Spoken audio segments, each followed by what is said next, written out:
We were sad to leave the lovely marina of Quinta do Lord, and especially Madeira, but it was time to leave for the island of Lanzarote in the Canary Islands. Madeira is simply captivating and a real must-see for those who haven't been there.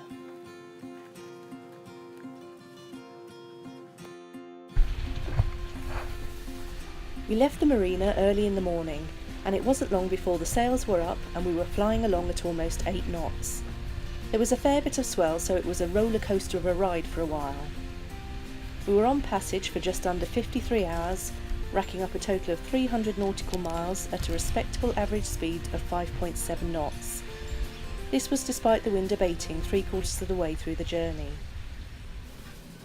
Our first landfall was at Marina Lanzarote, close to the capital of Arrecife on the southeast coast.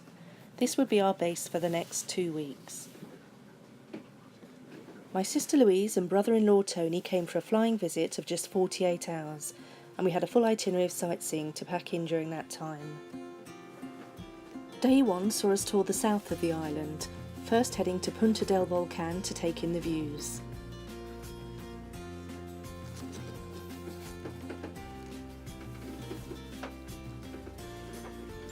Then it was off to Timanfaya National Park and Fire Mountain. This park is full of unique volcanic mountains and widespread lava fields. It is declared as a place of outstanding natural beauty and was the centre of a volcanic catastrophe in the 1700s. The mountains erupted for 6 years between 1730 and 1736. Glowing molten lava poured from the depths of the earth, turning whole villages into desert and swallowing up the farmers' fertile land. It is said that great flames and stinking ash shot out of the volcanoes into the sky with a deafening noise. The sun was darkened for a long time, and poisonous ashes rained down with the flaming bits of lava. Cows fell dead in the fields, and the mountain goats were said to have banged their heads against the rocks in fear, until they too died. Today, more than 270 years later, nothing remains of the once fertile part of Lanzarote. We had lunch in a restaurant at the tourist centre. The food was placed on racks on top of the hole in the ground, using volcanic heat rising up from the earth to cook it.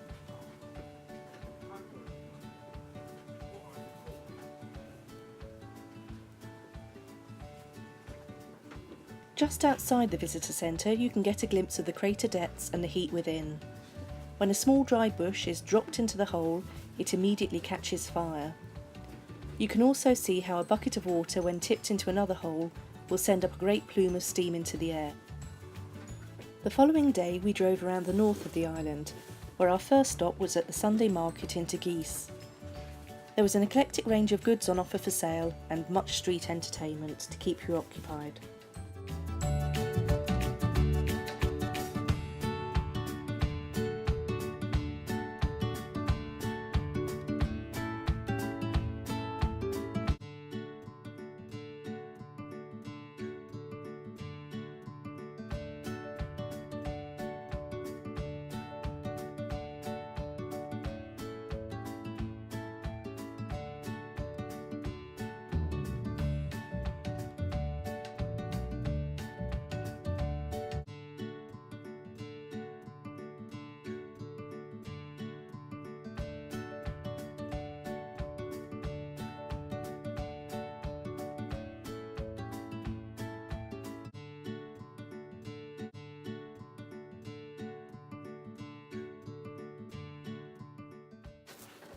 Next stop was the Mirador del Rio, a lookout created by local artist and architect Cesar Manrique, which offers spectacular views of the island of La Graciosa to the north.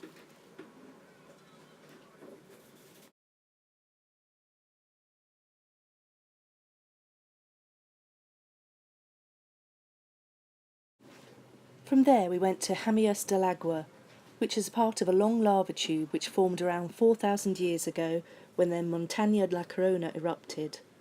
Cesar Manrique used the open-air caves as a centrepiece of the attraction, and also created an auditorium which is used for classical concerts, as it has excellent acoustics. There is a natural lake in the centre which is home to a species of blind albino crabs known as jamietos. We also stopped at Cueva de los Verdes. This is part of the same lava tube as Jamias del Agua. This mirror lake had us fooled at first. We thought we had arrived at a sheer drop in the cave, but in fact it is a pool which is only about a metre deep and reflects the surrounding cave. The last stop on our tour was the impressive Jardin de Cactus.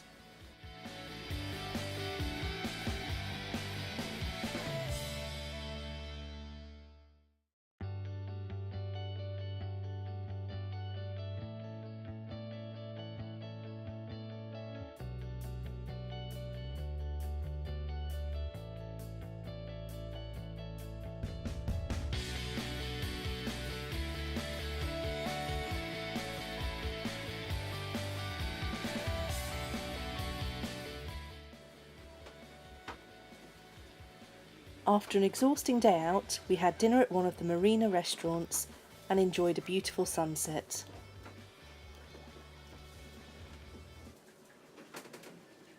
Steve also took some arty night photos around the marina.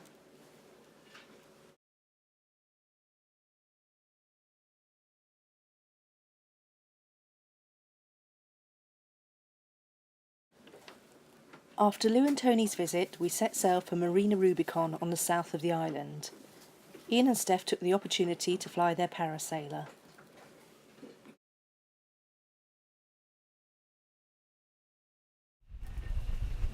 A few days later, we took Azzy out of the marina to practice rigging our whisker pole to pole out the Genoa. After a stop at anchor for some lunch and snorkelling, we had an excellent sail back to the marina.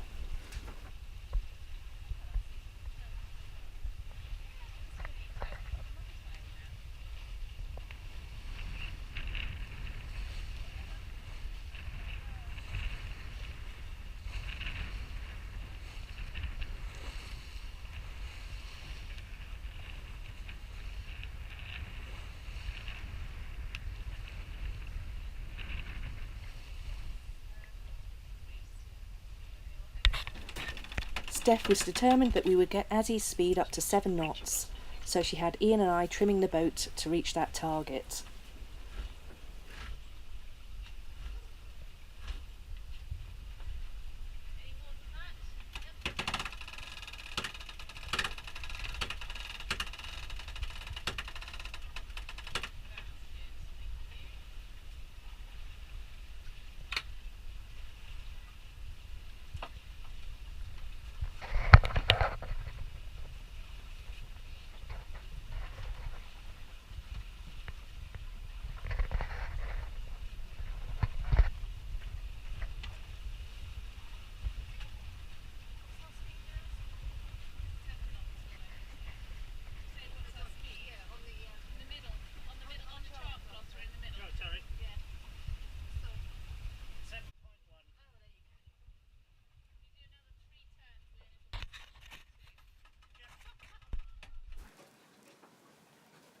Marina Rubicon was an attractive marina with lots of shops and restaurants.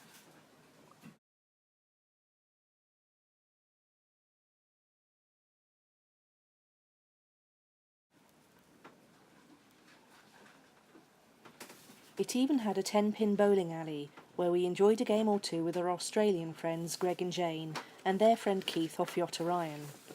We first met Greg and Jane at Sovereign Harbour in Eastbourne, and they are now sailing their yacht back to Australia. All too soon, it was time to leave Lanzarote and head to Las Palmas in Gran Canaria. This was a very lively passage as we were heeled over quite a bit.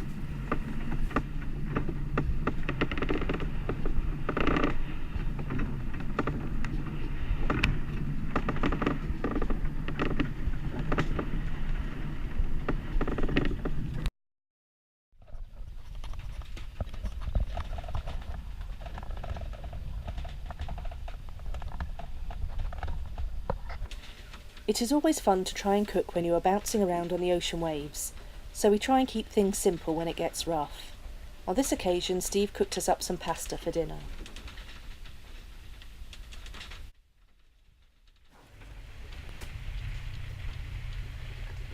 We arrived at Las Palmas as the dawn was breaking and headed to the anchorage at this busy commercial port.